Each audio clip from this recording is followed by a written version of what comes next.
and welcome to the podcast of Loughborough University's Institute of Advanced Studies, a podcast where our international fellows discuss the most pressing issues of today that we're all facing and share their exciting research ideas.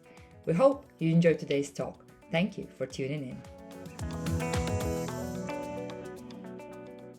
Okay, thanks very much. I'm Richard Giulianotti from the School of Sport, Exercise and Health Sciences, and I have the real pleasure of introducing our visiting research fellow, Vinícius Teixeira Pinto from Brazil. So Vinícius is a postdoctoral fellow in our school. He's an anthropologist from Porto Alegre in Brazil. In terms of his academic background, he first did his bachelor's in social science at the Santa Maria Federal University in Rio Grande do Sul state in the south of Brazil.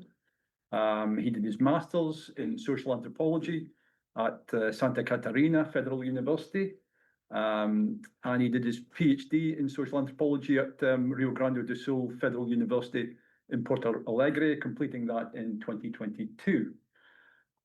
His PhD, which provides the main focus for his presentation here, was on football supporters, their associations and groups, with regard to politics both within football culture and in the wider national Brazilian context. And his fieldwork was undertaken with fans of the two main clubs in Porto Alegre, Internacional, who he supports, and I'm sure he'll let you know that, and also their great rivals at Grêmio. And currently, Vinícius is a postdoctoral fellow in our school, with his studies supported by the Brazilian funding agency CNPq for 1 year at the moment. He started in July this year. And so he ends his initial period with us in June next year. His current study is on racism figures in football, with a particular focus on the production of statistics and other data on racism in football in Brazil and in England. From a UNESCO perspective, and I represent the UNESCO chair in sport, physical activity and education for development within the university. So I suppose from a UNESCO perspective, I find this especially interesting in two main senses. First, UNESCO have many anti-racism initiatives in sport and more generally, and this includes a global anti-racism and anti-discrimination network in sport, which was launched last year. And there's also a regular global forum against racism and discrimination, which UNESCO run. And secondly, Brazil have been a key player for UNESCO in this regard. Brazil initiated the establishment of the anti-racism network in sport, and they also hosted the Global Forum in 2023, which included a panel on sport and anti-racism that was moderated by our good friend Katia Rubio from the University of São Paulo. So, and these activities, along with the timing of Vinícius' PhD, connected with the Brazil's return to the UNESCO and international fold, but also it came after the turbulent times of the Bolsonaro presidency, which were provided, at least we could say, quite an interesting context for gathering your data for your PhD. For Vinícius now in his talk, that brings us back to this turbulent period in Brazil's recent history. So we're fascinated to hear what you found through your research with Brazilian football fans in relation to the game, the politics, and wider Brazilian society. So over to you, Vinícius. Thank you. Thank you, Richard. Thanks.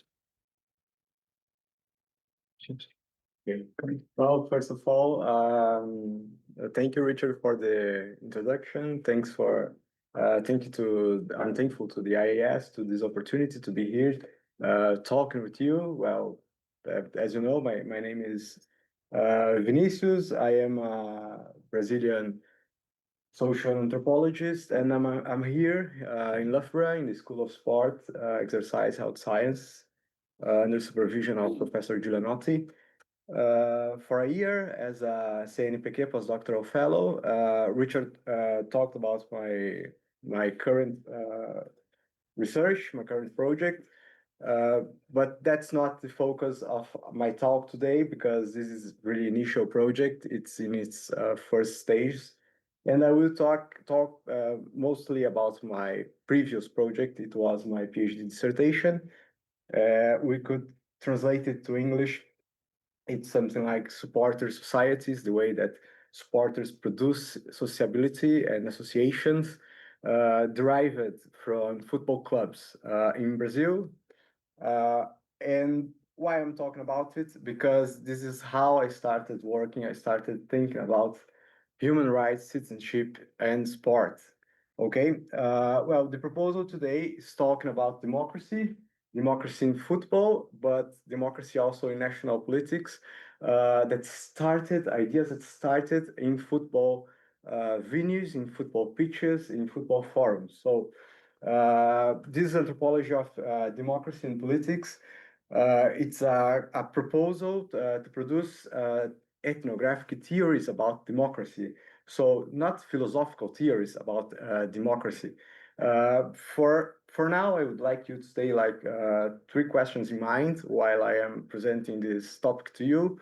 So the first one would be like, how football stakeholders are participating in politics and democracy on and off the pitch. It's one of the focus. The other one we could say it's how political categories came to appear in football venues, stadiums, fandom forums. And 3, what were the effects of politics inside and outside football clubs?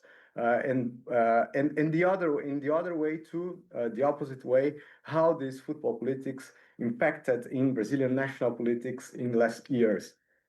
How I am addressing politics and democracy here. So this is a contemporary political anthropology agenda that tries to understand elections, we could say revolutions, manifestations, the far-right rise, uh, in a perspective that is mostly ethnographic, producing theories about what people understand for it. Okay, so it's thinking about democracy through its emic meanings and effects on people daily life. Uh, so it's not philosophical theories about democracy. It's more how to understand how democracy, how politics is being enacted in the people's daily life. And here in the case of Brazilian football, we can see supporter participating politically, both in their clubs and in national politics. So this is a particular case, a very interesting case to see this interconnection between sport and politics. This discussion that I made in my PhD dissertation is from this O Povo do Clube case. So who they are? Who are they? So they are a group of supporters, of Inter supporters in south of Brazil, Porto Alegre. They are supporters that started, organized, they formed a group to participate in inter-political life, in inter-elections. Because Brazilian clubs, most of them have political systems, okay? They are associations. They are not normally limited companies. So the case in particular of O Povo do Clube is relevant because normally the political parties in clubs used to talk about football performance, used to talk about results, about trophies, about managers, footballers. But this group in particular, they are talking about democracy and the rights of supporters in stadiums and out of stadiums too. Okay. Well, maybe you're not too familiar to the Brazilian context, so I'll talk about the background of this research. First of all, it was done, the field work is in Porto Alegre. It is south of Brazil, as you can see in the map. Porto Alegre is a big city. Greater Porto Alegre has more than 4 million inhabitants. And this is the home of a very fierce rivalry in Brazil. That is the Grenal. It's 2 clubs. Richard talked about it. The first one, Grêmio, was founded 1903. And then Inter was founded 6 years later, and since then they are rivals.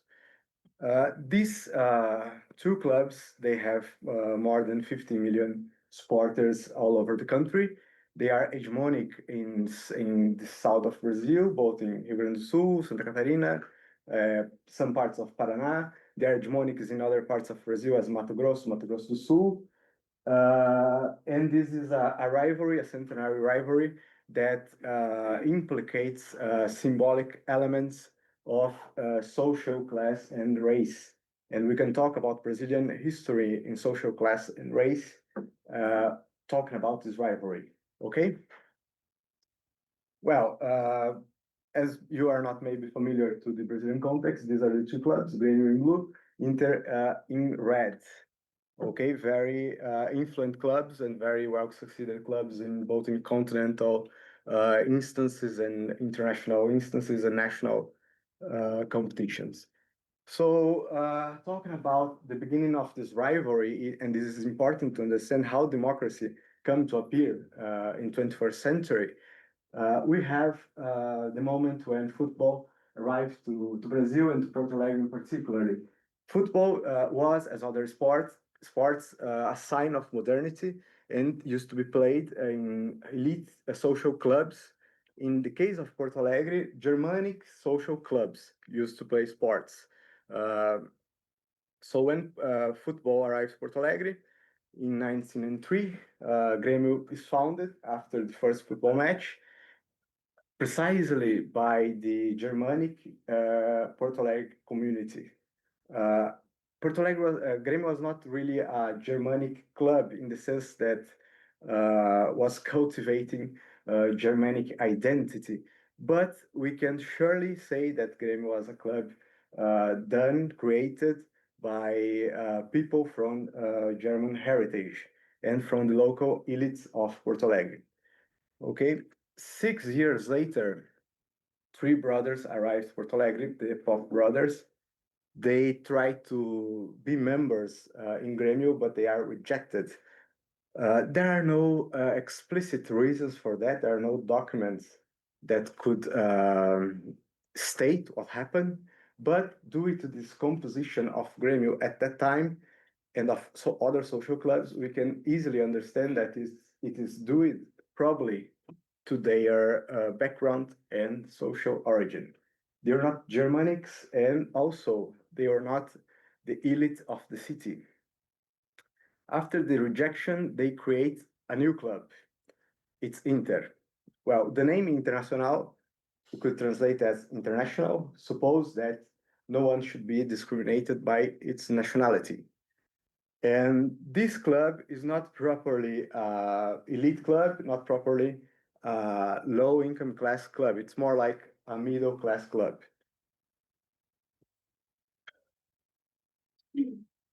So since the beginning, we have these social elements of this rivalry since the inception of Inter, actually. So it gets it increases during the first half of 21st century, precisely in the moment when football in Brazil gets professional. In the 30s, Inter gets anticipated in this process, start hiring players, start hiring mostly black footballers that at that moment were forbidden to play in the local league. They could play in minor leagues, but not in the major league of Porto Alegre. So Grêmio was more afraid to its amateur values and took more time to accept professionalism. But not only professionalism, Grêmio will accept his first black footballer only in the 50s. It's very recent. It's like 70 years ago. Here you have pictures of that time. First one is a picture of the black footballers in Inter, some of them really famous at that moment, some of them playing also for the Brazilian national team. And below you have a caricature of the time that is the Grêmio mascot saying in the beginning, black footballers are not allowed, but the change of the times, now he's saying black is beautiful because Grêmio had to change. It was a change that was unstoppable.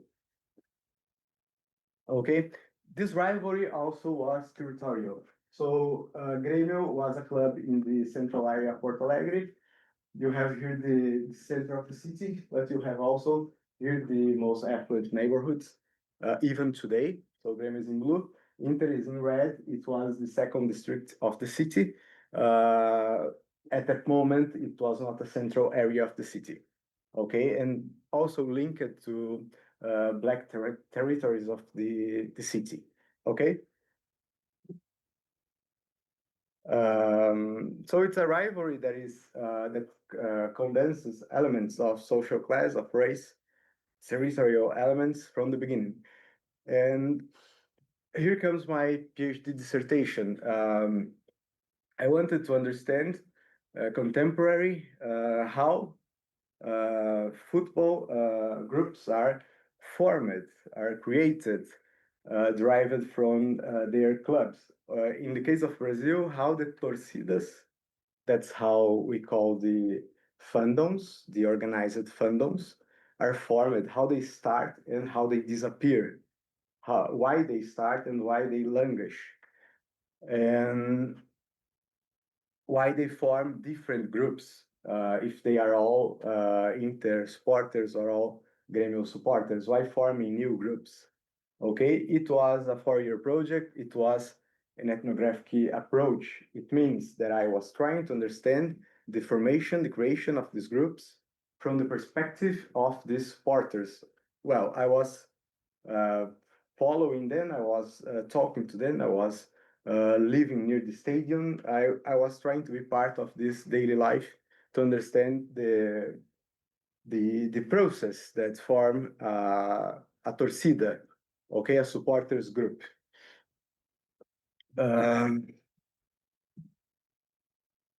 Okay, there was a case that was really relevant at that moment because after 21st century, change was happening in Brazilian stadiums, mainly in southern Brazil stadiums. That was the moment when the Barra Bravas, that is the form of organization of Argentinian football, was also starting to happen in Brazil. So the question was, why are now upsurging torcidas, organized supporter groups that are emulating the forms of support of Argentinian football clubs? Well, in the center you have the La Doce, the Boca supporters from Argentina. It's a Barra Brava. And you have in the left the Inter, in the right the Grêmio new Barra Bravas. So the first one came to appear in 2001. It was the Geraldo Grêmio. Then 3 years later, we had the Popular do Inter. And it's interesting because they were supplanting, they were taking over the stands and changing the way to support. Because before it, we had the torcidas organizadas with were formed mainly in the 60s, and they had the sonority, the sound of samba, and it was now disappearing in south of Brazil. Okay, so in that time, I wanted to understand why these forms are now appearing and why other ones are disappearing. Okay, and most of all, what happened that they could be really well successful in south of Brazil, okay, to change the form that stadiums are now. So quickly, we understood that we needed the diachronic perspective to understand the process in Brazilian football. In this diachronic perspective, we can realize that we not only are having a change now, but we had others before. We can mention at least 3 different forms, 3 different moments when changes were happening. So the 30s, the 40s, It's the moment when the first supporters groups upsurge. This moment, they are organized by their clubs in a collaboration to the state. The idea is that the supporters, they didn't behavior really well. They were uncivil, they were unkind, they were offensive, they were drunk, they were getting involved in fights. So there is the idea that they must be controlled. And forming a torcida, forming an organized group is a way to discipline them. Okay? It was initiative of the clubs. This is documented.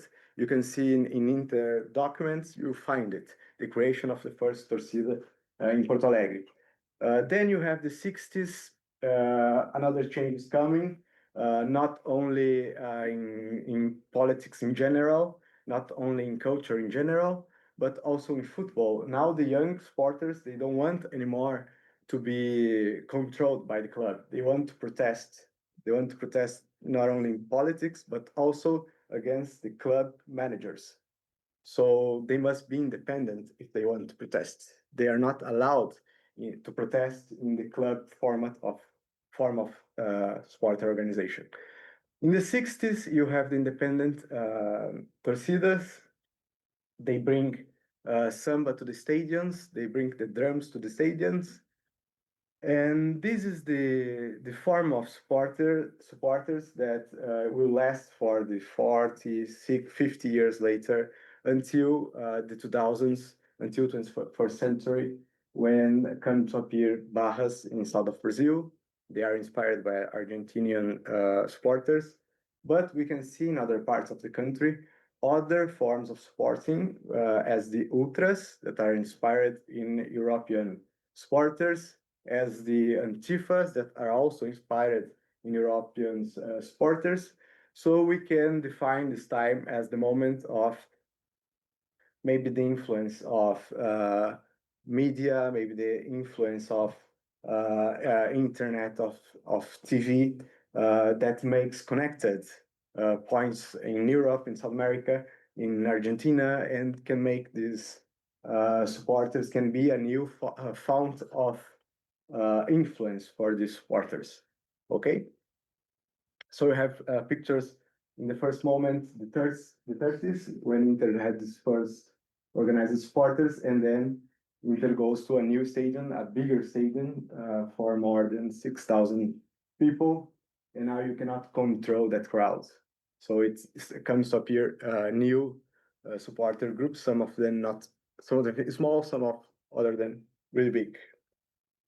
Okay, and we understood that we had to do also a comparative perspective, which means to say we had to observe these supporters groups in comparison to the others, because they are not unique. You have lots of them in each club.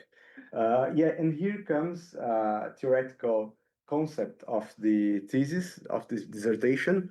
That is the club adherence. For example, I am Inter supporter. You could be maybe Liverpool supporter, whatever. It means that I am not a Grêmio supporter, that I am not a Corinthians supporter, that I am not a Flamengo supporter. If you are a Liverpool supporter, it means that you are not a Manchester United supporter, an Arsenal supporter, and so it goes. So football identity is a game of identity and difference all the time, all the time. And the rivalries are very important for it. But if we look inside the clubs, we can see that we can be alike when compared to the Grêmio supporters. But in between us, we have other forms of difference. And the supporters groups are a way that we can manifest identity and difference once again, but in between alike people, okay? So when I belong to a barra, it means that I don't belong to a torcida organizada. You can see that? Okay, so in Inter, I found like the consulados we could translate as consulate. It is like the national idea of a consulate. It must represent, oversees the club. So you have consulates in countryside in Rio Grande do Sul, in other places of Brazil, you have consulates of Inter and Grêmio in Europe, in the UK, in North America, in Asia. Anywhere you found an Inter supporter or a Grêmio supporter will possibly be a consulate of this club, of these clubs. These groups are more elitized. They are more family designed groups. So you can see a diversity in generation, but not much diversity in terms of race and social class. This picture you can see one of the interconsulate that I knew in Santiago, southern Brazil.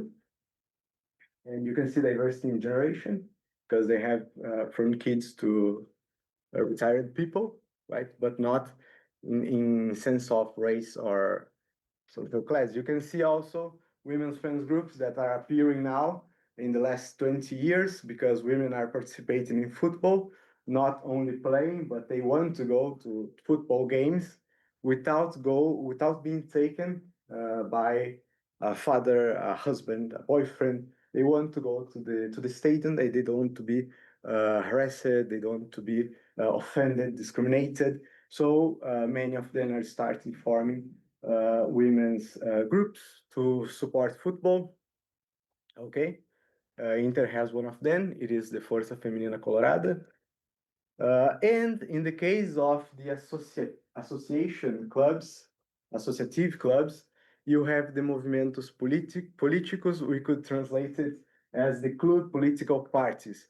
These are groups of supporters that form precisely to participate in politics in club, mainly elections, but also in the club parliament, and they are really important. Some clubs in Brazil, and in the Inter case is one of them.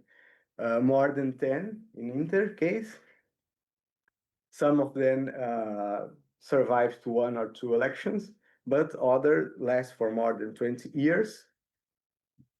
And they work exactly as a political party, okay?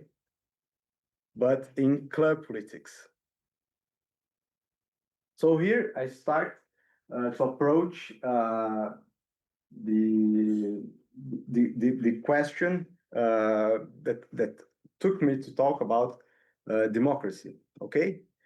Because o Povo do Clube, as I told before, is precisely one of these political parties in Inter. It was created a decade ago, and I was trying to understand, so what is politics for the supporters, okay, and how they are taking part in politics. I will show you some pictures. I would like to know if you have seen it before, what you think about it, how familiar are you about it? You seen it? What do you see? Bolsonaro, what else?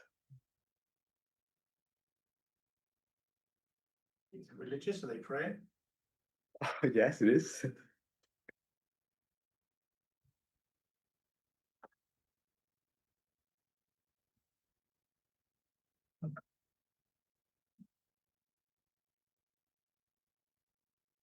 So sorry for the quality of the picture, but they're dressing the Brazilian national team shirts. And this was like a jersey that they all were wearing during these last years. It was like the symbol that they were wearing, the Brazilian national team. Okay, so it was particularly interesting that football was being used in political rallies by the far right. Okay, and the second one, images.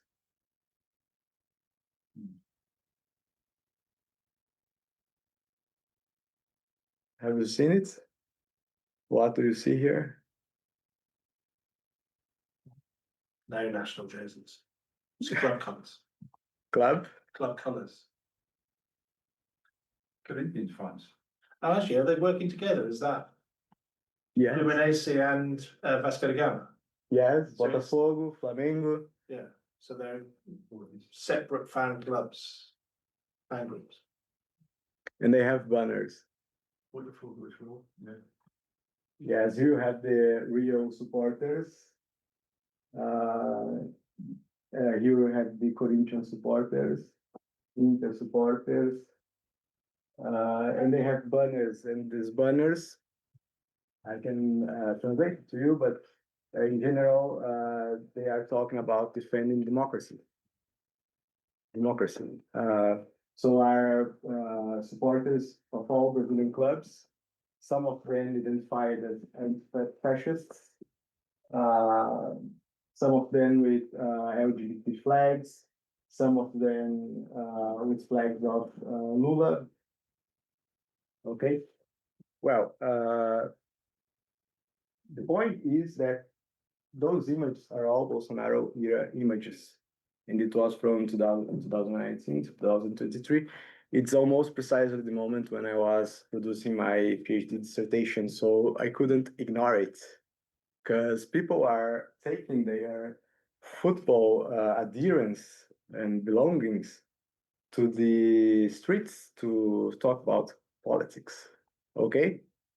It was a very complex moment in Brazil's recent story, and you can see this picture is really recent. It's in January of 2023. Bolsonaro is in jail now, is convicted now because of this intent of coup d'etat.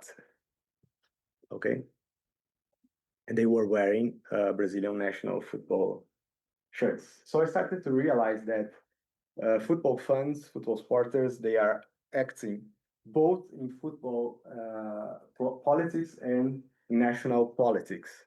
They are organized in their clubs, participating in politics. They are organized to protest against Bolsonaro and to defend, to fight for what they were calling the right to sport. We could translate it, or we could think about it, a kind of leisure rights, right, to be part in football spectacles. And you could see against modern football groups, as I know you have it here in Europe too. They are protesting against gentrification mainly. You could see anti-racism, LGBT, women's rights associations, groups fighting for rights in the stadiums because they don't want suffer discrimination, because they are now trying to fight for these rights in football, in the stadiums. They are talking about these rights in the stadium. Okay. And we come to the moment that is probably a highlight of my PhD dissertation. It's this event. You can see it. It looks like a conference. Looks like a convention. You have a table in the center, and you have an audience. But it's unusual because they are wearing football shirts, football jerseys. Well, it looks like a convention because it was a convention. All right, this was what they were calling at that moment the first right sport national convention. It was a meeting in Porto Alegre in 2019, and it was organized in Inter facilities, in the club facilities, by some of Inter groups. This was a gathering of supporters of all over the country. They were debating mainly ticket prices, new stadiums, ownership of their clubs, so football topics, but they were also debating racism, sexism, ableism, and anti-Bolsonarism mainly at that moment. So it was impossible to ignore it. It was really impossible to ignore. So here we come once again to O Povo do Clube, because O Povo do Clube was the group that was leading this organization at that moment, the group that I talked to you about in the beginning of this presentation. Povo do Clube is a political movement. It's a political party in Inter, and we could translate the name as something like the club's people, or the people of the club. They are a supporters association. They are also Inter members. They have the membership of the club, and they are really critical of football gentrification. They are working, they are activists in the football club and out football club, as you could see in the past slide, when you see we were talking about these manifestations about against Bolsonarism to defend democracy in Brazil. The point is, Povo do Clube is not only a group, because there are many of them in Brazil now, but what makes the Povo do Clube so particular is that they were really well succeeded in participating in the club politics. Okay, they were not only formed in internet with participation in social media. No, they are really influent now in clubs, in club politics. And they started mainly, right, to oppose the rising cost of stadiums, to defend democracy, initially in the club, then in national politics too, and fighting for cheaper social memberships and what they call the right of sport, the right of funds. It's possible in Brazil, it was possible in Inter in particular, because the football clubs in Brazil, you have two main forms now, two main models of governance. You have now, it's very initial, it's very new, but you have the SAFs that are public limited companies. Some clubs were associations and they were bought by owners, international owners, foreign owners. And in the right side, you have clubs that remain as social clubs or associative clubs. Inter and Grêmio still remain as an association. They maybe someday they will change. We don't know. This debate is very contemporary in Brazil, very recent. Probably they will be the last to change, because football culture of Rio Grande do Sul is very regional, very particular, and the clubs are symbols of this region, of this part of country. So, and they are possibly the most democratic clubs in Brazil. They have the biggest election, they have the biggest participation of the members in politics. Some of these clubs, the decisions are taken for a few pair of deputies, of conselheiros. Okay, but in Inter and Grêmio we have the participation of 20,000, 30,000 members in elections. So here's the political organization of Inter right now. You have the board members, it's president, vice president. They are elected by the members, okay? And you have the Conselho Deliberativo, that is kind of club parliament, okay? Exactly like in national politics. You have presidents is really alike to national politics. It's really inspired by this ideology of social liberal democracy that was taking place in the 90s in Brazil, and it's remaining until now. So this parliament, this club parliament, you have elected representatives by this General Assembly, that is all club members. They gather now once in 3 years to elect the parliament and the board members. And here in this picture, in this image, you have the actual composition of Interparliament, and you can see in red is o Povo do Clube. They are the biggest group in the Interparliament right now, talking about democracy and football fan rights. Not exactly, not only about football performance, about that manager that we don't like anymore, that footballers that were a failure. They're talking about the football fan rights. Okay, that is the particular, that's what makes this group so particular, because they are really well succeeded in elections. You can see the evolution of this group through the years. So in the first election, 2012, they had no seat, but then 2014, they got 15 seats, and they go ahead until now, they still have like a third of the parliament, okay? And here you have a picture of the last Inter elections. In the center, you see the current Inter president, and in this picture, I can recognize some of Povo do Clube members because they are now so relevant, so important, that they were invited to be part of the board of the club in the elections. Okay, so we could say that in some sense, in some way, they arrived to manage the club. Okay, well, here's the part I try to approach it from this anthropological point of view and this idea of anthropology of democracy. So we could think what are the meanings and means of democracy in Brazilian football. It's an objective. And we could also ask how democracy observes in Brazilian football. I'm sure you probably heard before about Democracia Corintiana and the participation of Corinthians fans in the 80s.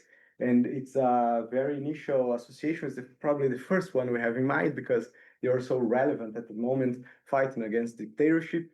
But I can say in advance that this movement now is not really connected to that in the 80s. We are talking about other generation. We are talking about other political processes in Brazil that are leading football fans to talk about democracy. So they are not very connected to that. There is not a line of time that we could say one is a derivation, an evolution of the other, right? To talk about what's happening now, we must go back to the Povo do Clube Foundation in 2012, okay? So what Brazil was that, 2012 Brazil?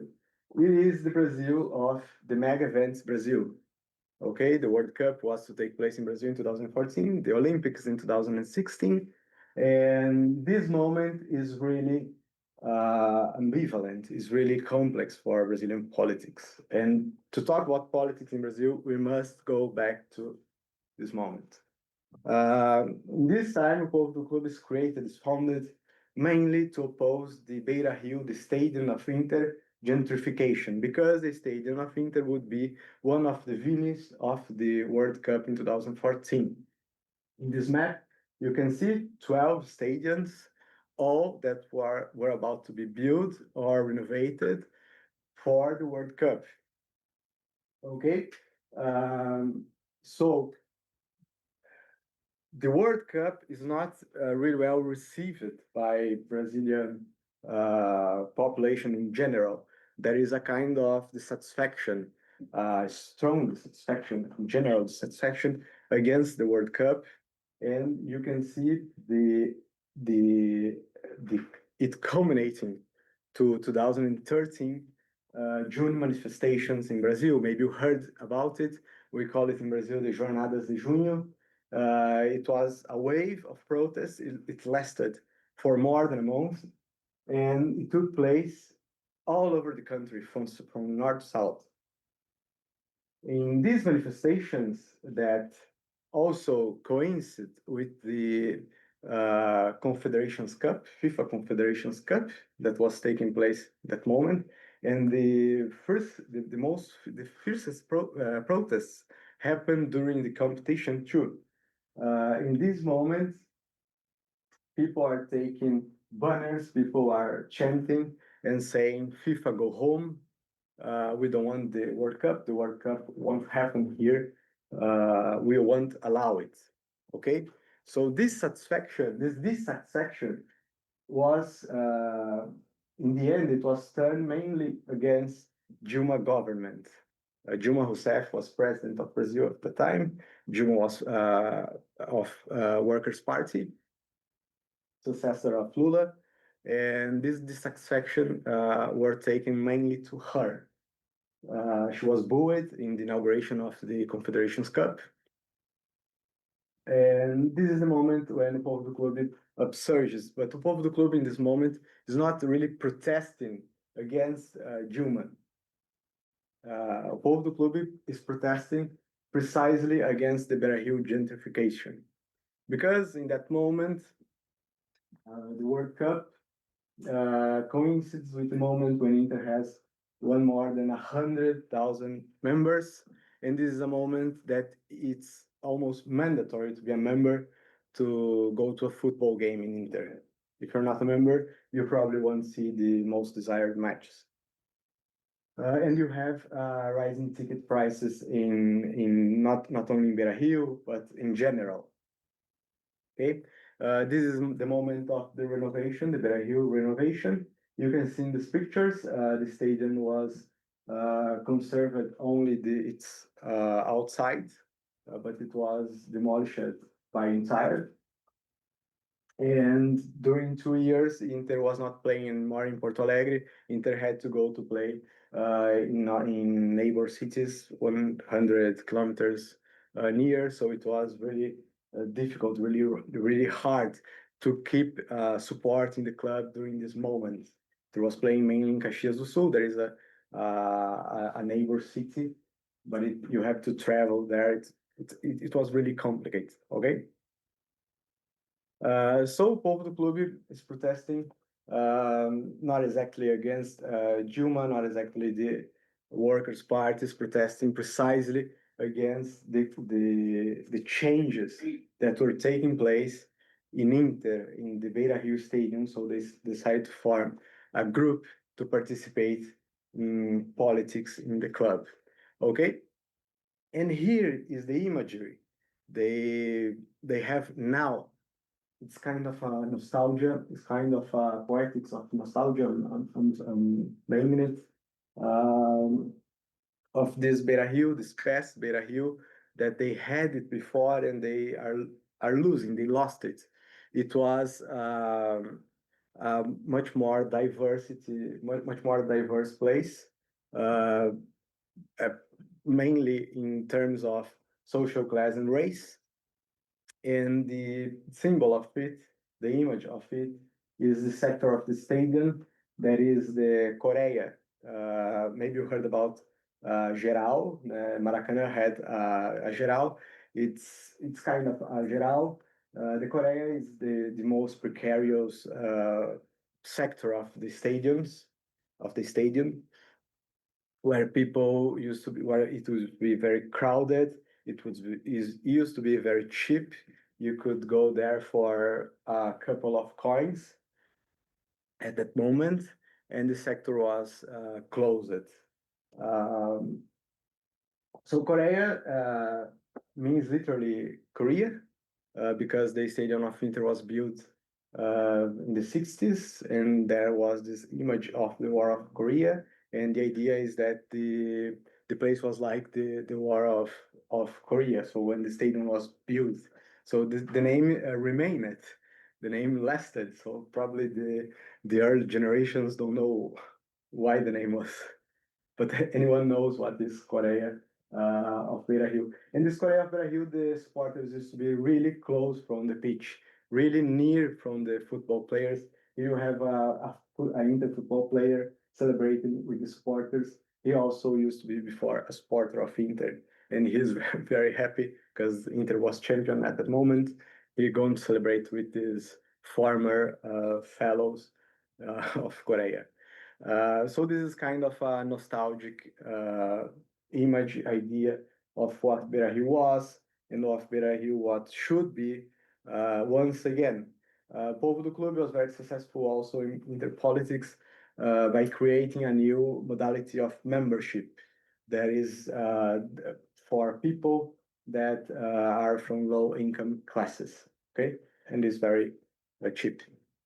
So my final conclusions, my final considerations is that 2013 Brazil demonstrations is a moment very ambivalent in Brazilian history, and it has at least two different effects. For one side, on the one hand, you can see this protest against Dilma, against the Workers' Party, and the impeachment of Dilma some years later, and the Bolsonarism that was rising from these streets. But on the other hand, the stadiums are a space, a place for politics, but in other sense. Now, people are now not this authoritarian politics that took to Bolsonarism, but a kind of politics that is discussing now democracy in football. Okay, and o Povo do Clube is maybe the most successful example of this.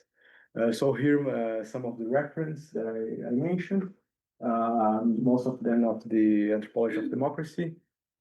And my final acknowledgements, I would like to thank to CNPq, that is my funding agents that's making possible my stay here, my visiting here for 1 year. To CAPS, that was the funding agents that funded my PhD dissertation, to Loughborough University, to the IAS, School of Sport, Exercise Health Sciences, to my colleagues, to my supervisor, Richard, and finally to URGS, to the Federal University of Rio Grande do Sul, where I made the research of my PhD. Well, that's it. Thank you.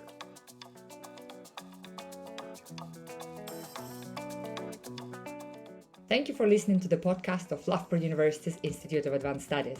A quick reminder about how to stay connected. You can find us on Blue Sky, LinkedIn and Instagram, and you can also watch the presentations on YouTube. The podcast is available on all the major platforms. Please download, share, and most importantly, subscribe. See you next time.